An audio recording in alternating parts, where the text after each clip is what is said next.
ये ना अनुपूरक है क्या? ये कह रहे हैं ना कि बिजनेस प्लान का पैसा आपको नीचे लिखा था कि विद्युत वितरण खंड सिद्धार्थनगर तरफ भासी खंड में लगाए गए और उस पर कितने खर्च किए गए। खर्च दिया हुआ है,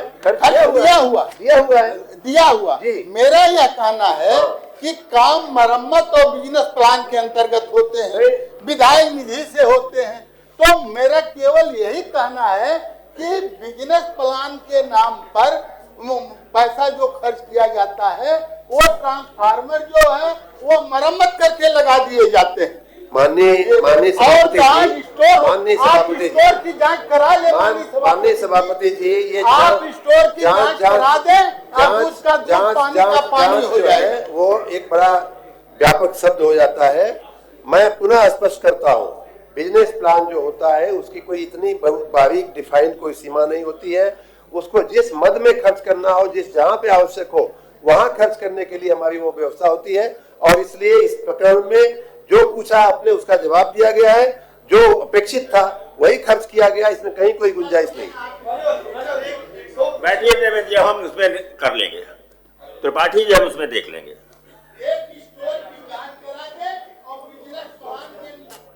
में जो मरम्मत वाले जो ट्रांसफार्मर और अन्य चीज रखे गए हैं उसी की जांच करा दे।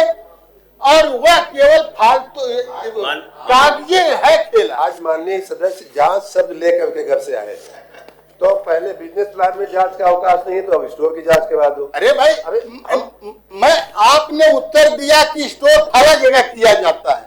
मैं केवल यही निवेदन सदन के माध्यम से आपसे करना चाहता हूं कि इसमें जांच करा दे या प्रश्न संदर्भ में समिति में हम निर्णय ले लेंगे। माननीय मंत्री जी होगी, अरे वो जहां भी आवश्यकता होगी जांच कराई जाएगी, लेकिन आवश्यकता के सिवाय मैं जांच कराने का पक्षधर नहीं होता। इससे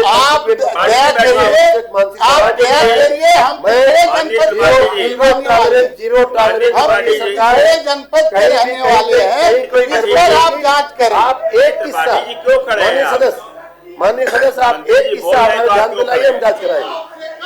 बैठिए, हम निर्णय ले लेंगे उस पर। प्रश्न संख्या हम लोग माननीय मुकुल यादव जी, माननीय नगर विकास मंत्री जी।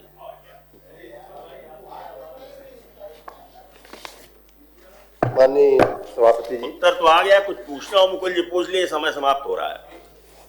मैं इसमें यही पूछना चाहता हूँ माननीय मंत्री जी से कि जो जनपद मैनपुरी में नगर पालिका में जो प्लांट लगा है 2012 में, वो जिसमें कहा गया है कि ये नगर पालिका से 200 मीटर की परिध से बाहर है। आज 12 वर्ष बाद वहाँ जनसंख्या लगभग 20 से 22 हजार उस परिधि के चारों तरफ है, जहाँ गीतापुरम, बैजनाथपुर, राजीव नगर, मैनपुरी रोड के लगभग 20,000 लोग निवास करते हैं और उसमें प्रतिदिन आग लगा दी जाती है कूड़े में, जिससे वहाँ पॉल्यूशन हो रहा है। हम चाहते हैं कि माननीय मंत्री जी से हमने कहा कि इसको अन्यत्र स्थान पर कर दिया जाए, लेकिन उसको वहीं आप रख रहे हैं। इसके बारे में हम जानकारी चाह रहे हैं। माननीय मंत्री जी इसको दिखवा लीजिए, माननीय मंत्री जी दिखवा लीजिए इसको, प्रश्नों का के लिए हम पूरी व्यवस्था कर रहे हैं, इसको दिखवा लीजिए। गंदगी तो आप ही की छोड़ी, प्रश्नों का समय समाप्त हो गया। मुकुल जी बैठिए, प्रश्नों के समय समाप्त हो गया।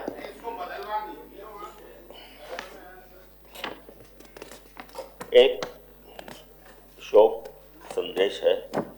मुझे अत्यंत दुख के साथ इस सदन को सूचित करना पड़ रहा है कि विधान परिषद के पूर्व सदस्य श्री जयप्रकाश चतुर्वेदी जी का दिनांक 26 जुलाई 2026 दिन रविवार को KGMU लखनऊ में निधन हो गया। आप लगभग 80 वर्ष के थे। आपका जन्म 15 अक्टूबर 1946 में ग्राम व पोस्ट चाची कलां, थाना कोन, जनपद सोनभद्र में हुआ था। आपके पिता स्वर्गीय श्री राम आधार चतुर्वेदी एवं माता स्वर्गीय श्रीमती राजवंशी देवी जी थीं। आपका विवाह श्रीमती मालती देवी जी के साथ हुआ था। आपको एक पुत्री है। आपने स्नातकोत्तर एवं B.Ed तक की शिक्षा प्राप्त की थी। आप छात्र जीवन से ही राष्ट्रीय स्वयंसेवक संघ से प्रेरित होकर राजनीतिक एवं सामाजिक गतिविधियों में सक्रिय रहे। आप वर्ष 1967 में अखिल भारतीय विद्यार्थी परिषद से जुड़े। आपने वर्ष 1972 में संघ के नगर प्रचारक, जिला प्रचारक एवं विभाग एवं वर्ष 1992 में प्रयाग एवं गोरखपुर के विभाग प्रचारक के दायित्वों का निर्वहन किया। आप 8 जनवरी 1993 से भारतीय जनता पार्टी के कई वर्षों तक संगठन मंत्री भी रहे। आप 7 जुलाई 2004 को भारतीय जनता पार्टी के टिकट पर विधानसभा निर्वाचन क्षेत्र से उत्तर प्रदेश विधान परिषद के सदस्य निर्वाचित हुए। आपका कार्यकाल 6 जुलाई 2010 तक रहा। इस दौरान आप समय समय पर उत्तर प्रदेश विधान परिषद द्वारा गठित विभिन्न समितियों के सदस्य भी रहे। आप वर्ष 2008-9 में उत्तर प्रदेश विधान परिषद की प्रश्न एवं संदर्भ समिति के सभापति भी रहे। आप सामाजिक, राजनीतिक एवं सांस्कृतिक गतिविधियों में सदैव सक्रिय रहे। आपका निधन राष्ट्र व समाज के लिए अपूरणीय क्षति है। मैं ईश्वर से प्रार्थना करता हूं कि वह दिवंगत आत्मा को शांति तथा उनके शोक संतप्त परिवार को इस असीम दुख को सहन करने की शक्ति, साहस व धैर्य प्रदान करें। सदन में उपस्थित सभी महानुभावों से मेरा अनुरोध है कि वह दिवंगत आत्मा की शांति के लिए कुछ क्षण खड़े होकर मौन धारण करें।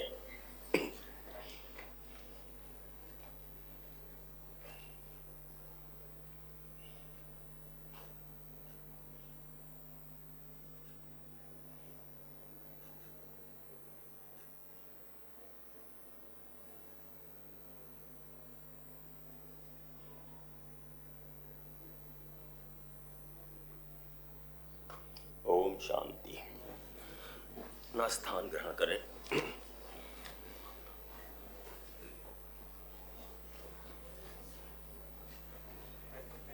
सूचनाएं दो। 115 वहां क्यों रखते हो? नियम 59।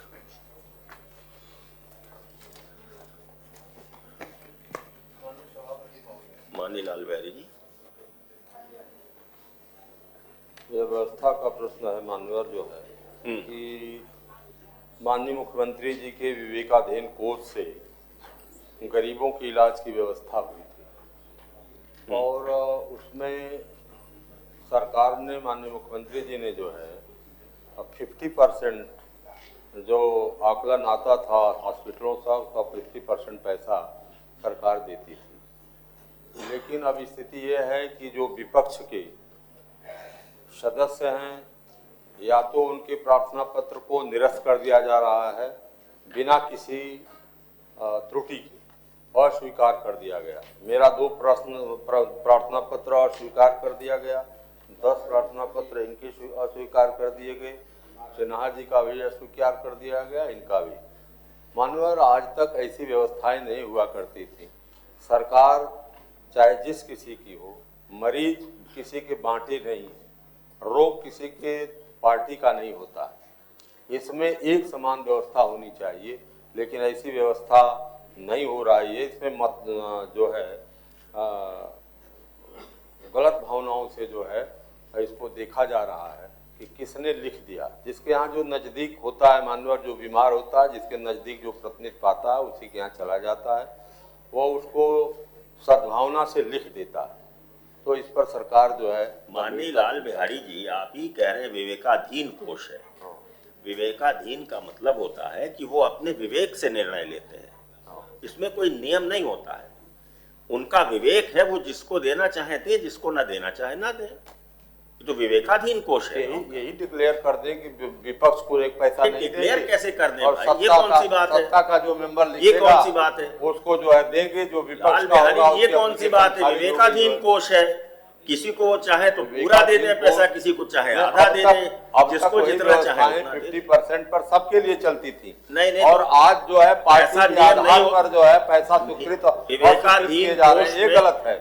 विवेकाधीन कोष में किसी कोई नियम मुख्यमंत्री नहीं द्वारा इस तरह का आचरण नहीं किया गया था मानवर, कि पार्टी के आधार पर विवेकाधीन जो है बीमारियों में जो है नहीं, ऐसा नहीं होता, ऐसा हुआ भी नहीं होगा। ऐसा हुआ भी नहीं होगा। ऐसा नहीं है। मैं बाई नेम बता दे रहा हूँ अभी। चलिए, इनके हैं, उनके भी हैं, इनके सभी हम लोग जो एप्लीकेशन दिए सब खारिज हो जाता है। ठीक है, अपना स्थान ग्रहण करिए। अब नियम 59 उत्तर नहीं 5 आने के देंगे मानवर। ये उत्तर की बात ही नहीं है, विवेकाधीन कोष है किसी का। मानवर सुने, हम आपके माध्यम से प्रश्न करते हैं सरकार से। अरे भाई विवेकाधीन कोष मानवर, पर कौन मानवर उत्तर एक देगा? बात सुनिए मानवर, एक बात मैं फिर आपसे विनम्र निवेदन कर रहा हूं, अब बार बार 2 बार निवेदन दिन भर में कर चुका कि प्रश्न आपके माध्यम से हम सरकार से करते हैं, तो सरकार का जो प्रतिनिधित्व करता है, चाहे मंत्री हो चाहे माननीय नेता हो, सदन उत्तर वहां से आना चाहिए। बताइए। नहीं, विवेकाधीन कोष में वही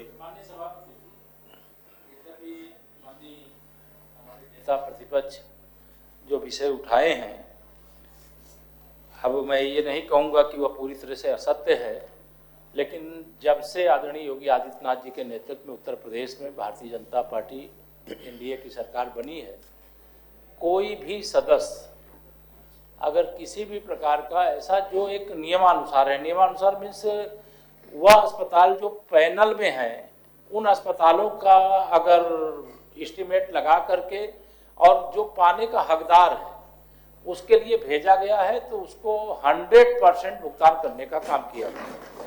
फिर भी कहीं कोई ऐसा बकाया है तो आप मुझे दीजिएगा, मैं दिखवाऊंगा कारण क्या है। इस मामले में हमारी सरकार कोई भेदभाव नहीं करती और वह उदाहरण हमारी सभी जितनी भी सरकार की योजनाएं हैं वो इस बात का प्रमाण है कि भेदभाव करना, ये माननीय सभापति जी जब आप लोग सत्ता में थे तब भेदभाव करते थे, लेकिन हमारी सरकार में भेदभाव नहीं है। माननीय मान सिंह जी बैठिए, माननीय लाल बिहारी जी, माननीय लाल बिहारी जी। हम लोग भी जानते हैं कि कौन अस्पताल एथराइज है, पीजीआई का मैटर है, अस्पताल एथराइज है, वह पात्र है कि नहीं वह अधिकार एसडीएम को है, तहसीलदार को है प्रमाण पत्र देने का। तो एसडीएम और तहसीलदार ने अगर पात्र का प्रमाण पत्र दे दिया और पीजीआई जो है मान्य संस्था है तो रिजेक्ट क्यों किया गया, इसका अगर जवाब आप दे दें। माननीय सभापति जी, मैं माननीय नेता प्रतिपक्ष से चाहूंगा कि कौन सा केस है जरा मुझे दीजिएगा, मैं जरूर दिखवाऊंगा। मैं तो ऐसे केस देखता हूं, मुझे स्वयं आश्चर्य लगता है कि जो जितने भी आते हैं, मतलब विशेष तौर से चिकित्सा सहायता के, ये पहली बार इस प्रकार की बात आ रही है कि कोई प्रस्ताव दिया गया नहीं हो पाया है। माननीय सभापति महोदय, मैं अभी 12 लोगों का जो मैंने लिख के लेटर दिया, डीएम के वहां से जांच हो गई, माननीय नेता सदन जिसे मैं बताना चाहता हूं, और आपने ही पीठ से आदेश किया था कि वो लिखित में मुझे दे दिया, मैंने लिखित में भी आपको दे दिया और उसके बाद भी उन लोगों गरीबों को पैसा नहीं मिला। ये हो रहा है माननीय, ये हो रहा है नेता सदन साहब। आप ये मान लीजिए 4 मुकुल साहब के हैं तो उसमें ये भेदभाव इस वक्त किया जा रहा है, या पैसा आपके फंड में नहीं हो तो सबके लिए ना हो।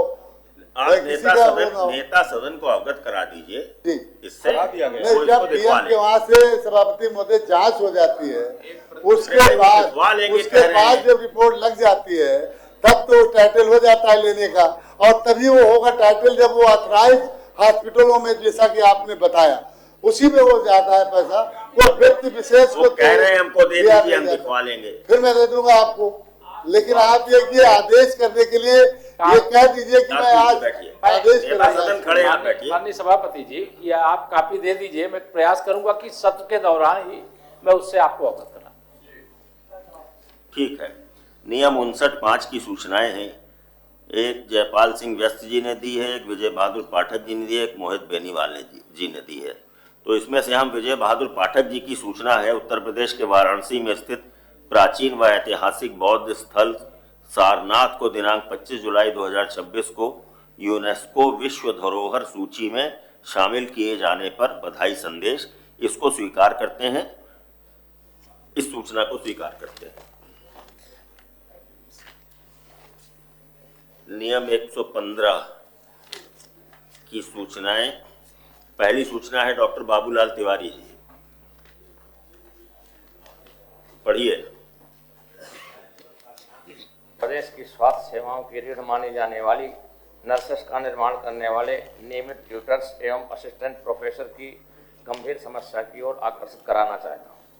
प्रदेश के राजकीय नर्सिंग महाविद्यालयों में विगत लगभग 10 से 15 वर्षों तक निरंतर अपनी सेवाएं दे रहे हैं। इन नर्सिंग शिक्षकों की पदोन्नति नर्सिंग शिक्षक सेवा नियमावली न होने और स्पष्ट कैडर संरचना के अभाव में बाधित है। इन शिक्षकों का भारतीय उपचर्या परिषद, इंडियन नर्सिंग काउंसिल के मानकानुसार पर्याप्त अनुभव एवं योग्यता होने के बावजूद पदोन्नति न मिलने से शिक्षकों का मनोबल गिर रहा है और विद्यार्थियों को भी उनके पूर्ण अनुभव का लाभ नहीं मिल पा रहा है। यदि यह सेवा नियमावली अविलंब बनाई जाती है तो ये प्रदेश में गुणवत्तापूर्ण एवं कुशल नर्सेस तैयार करने में मील का पत्थर साबित होगी। अतः लोक महत्व के इस महत्वपूर्ण अविलंबनीय विषय पर सरकार का ध्यान आकर्षित कराते हुए नर्सिंग शिक्षा के क्षेत्र में नर्सिंग शिक्षक सेवा नियमावली कैडर पुनर्गठन के संबंध में आवश्यक कार्रवाई करने की सदन से मांग करता हूँ। सरकार को आवश्यक कार्रवाई और संदर्भित। दूसरी डॉक्टर जयपाल सिंह व्यस्त जी।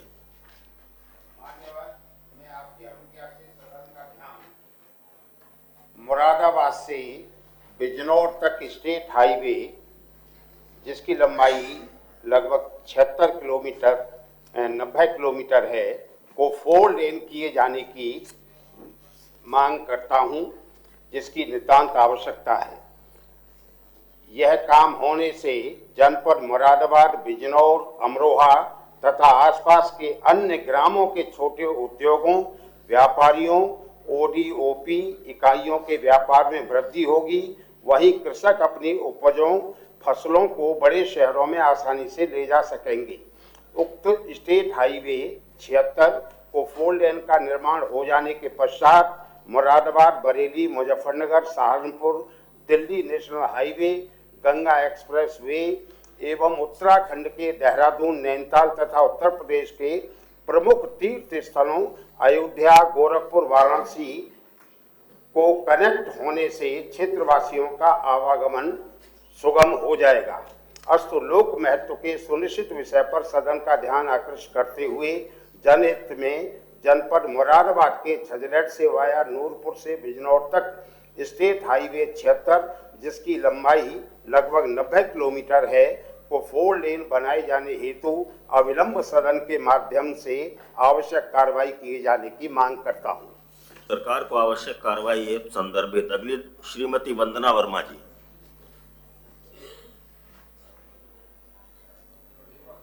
वंदना वर्मा जी नहीं है? हैं? ओफो, लोग कहते हैं कि पढ़वा दीजिए। पढ़ दो। नहीं अरे पढ़ दो। पढ़ रही है नहीं है सूचना। अगली श्री दिनेश कुमार गोयल जी, पढ़िए सूचना।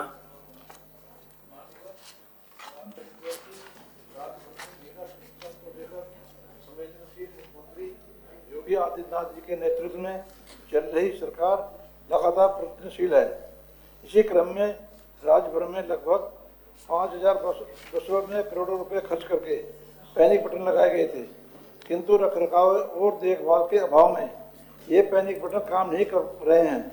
कई वायर टूटे हैं, कई पैनिक बटन खराब हो गए हैं। जब ये खराब हुए तो किसी ने बनवाने की सहमति नहीं उठाई। यह स्थिति राज्य भर की है। अकेले गाजियाबाद रीजन की बात करें तो 680 बसों में महिलाओं की सुरक्षा के लिए पैनिक बटन लगाए गए थे, किंतु ज्ञात जानकारी के अनुसार ज़्यादातर बसों में ये पैनिक बटन काम नहीं कर रहे हैं। अतः लोक महत्व के इस सुनिश्चित अविलंबनीय विषय पर सरकार का ध्यान आकर्षित करते हुए महिला सुरक्षा के लिए प्रदेश की बसों में लगे पैनिक बटन को ठीक कराने जाने की मांग करता हूँ। सरकार को आवश्यक कार्रवाई हेतु संदर्भित। अगली सूचना है श्री लाल बिहारी यादव जी।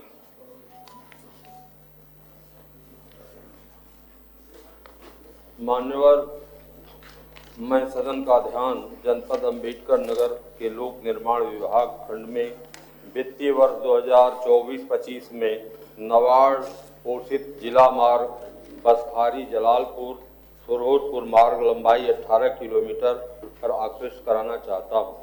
उक्त मार्ग का चौड़ीकरण एवं सुदृढ़ीकरण कार्य में ETA लेयर एवं DVM लेयर के निर्माण में प्रयुक्त इमलेशन एवं बिटुमिन की मात्रा निर्धारित मानकों से कम उपयोग की गई है। ठेकेदार द्वारा उपयुक्त इमलेशन एवं बिटुमिन के परिवहन से प्राप्त CRC इनवॉइस का नियमानुसार Indian oil corporation limited Gomti Nagar Lucknow के पोर्टल पर सत्यापन नहीं कराया गया। इसके अतिरिक्त मेरी जानकारी में यह भी आया है कि जनपद अंबेडकर नगर की कई अन्य परियोजनाओं में भी इम्लेशन एवं विटामिन की मात्रा निर्धारित मानकों से कम उपयोग की गई है तथा विगत 2 वर्षों से CRC इनवॉइस का अधिशासी अभियंता द्वारा पोर्टल से सत्यापन किए बिना ही भुगतान किया जा रहा है। ये अनियमितताएं न केवल स्वीकृत बजट के अपव्यय का कारण है, जबकि जनहित में निर्मित मार्गों की गुणवत्ता एवं उपयोगिता को भी प्रभावित करती हैं तथा सरकारी धन की इस लूट एवं अनियमितता पर भारी अंकुश लगाया जाना अत्यंत आवश्यक है। अतः जनहित के इस सुनिश्चित विषय पर मैं सदन का ध्यान आकृष्ट कराते हुए शासन की विशेष जांच टीम गठित कर दोषी अधिकारियों, ठेकेदारों एवं अन्य संबंधित व्यक्तियों की जांच कराकर दोषियों के विरुद्ध नियमानुसार कार्रवाई किए जाने की मांग करता हूं। सरकार को आवश्यक कार्रवाई संदर्भित अगली सूचना श्री विजय बहादुर पाठक जी।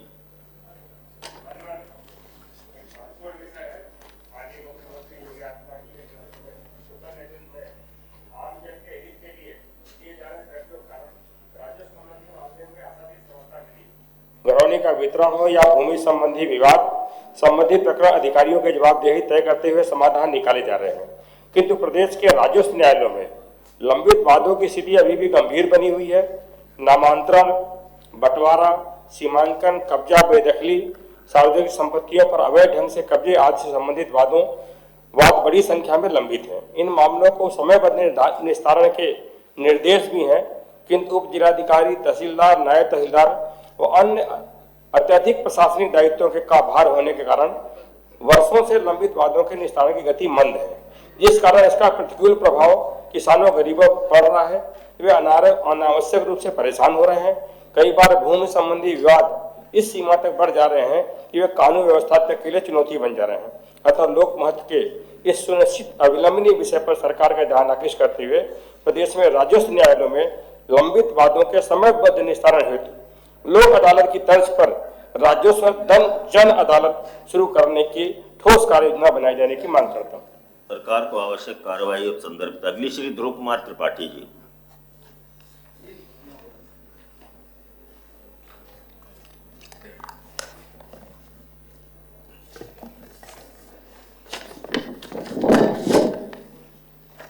धन्यवाद माननीय।